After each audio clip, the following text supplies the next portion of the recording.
1860-এর দশকের শেষ দিকে ভিক্টোরিয়া প্রদেশে মানসিক রোগীদের জন্য মাত্র একটি সরকারি প্রতিষ্ঠান ছিল। কিন্তু রোগীর সংখ্যা যখন নিয়ন্ত্রণের বাইরে চলে যায়, তখন কি সত্যিই তারা সবাই পাগল ছিল? সমাধান হিসেবে খোলা হয় মেডে হিলস লুনাটিক অ্যাসাইলাম, যেখানে ঢোকা এত সহজ কিন্তু বেরোনো কেন এত কঠিন ছিল। বন্ধু বা আত্মীয়ের মাত্র 2টি সই আর তুমি বন্দী।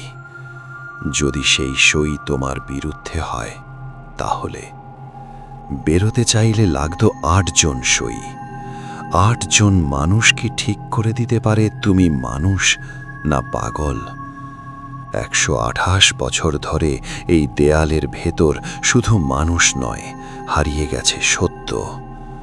কতজন আজও এই দেয়ালের ভেতর চিৎকার করে? শোনা যায় এই হাসপাতালের প্রথম সুপারিনটেন্ডেন্ট চাঁদের আলোকে ভয় পেতেন। যে মানুষ চাঁদকে ভয় পায়, সে কি অন্যদের চিকিৎসা করতে পারে? 600 জন পুরুষ, 600 জন নারী। এই 1200 জনের মধ্যে কজন সত্যি পাগল ছিল? অনেকে ছিল শুধু অবাঞ্ছিত। পরিবারের চোখে, সমাজের চোখে অবাঞ্ছিত হওয়াই কি একটা অপরাধ? ডাক্তারদের কাছে তারা ছিল বোঝা। চিকিৎসা না পেলে মানুষটা কি তখন বস্তু হয়ে যায়? ল্যাবের ভেতরে চলতো অপারেশন, ময়নতদন্ত আর পরীক্ষা। এই পরীক্ষা কি চিকিৎসা ছিল নাকি নিষ্ঠুর কৌতূহল?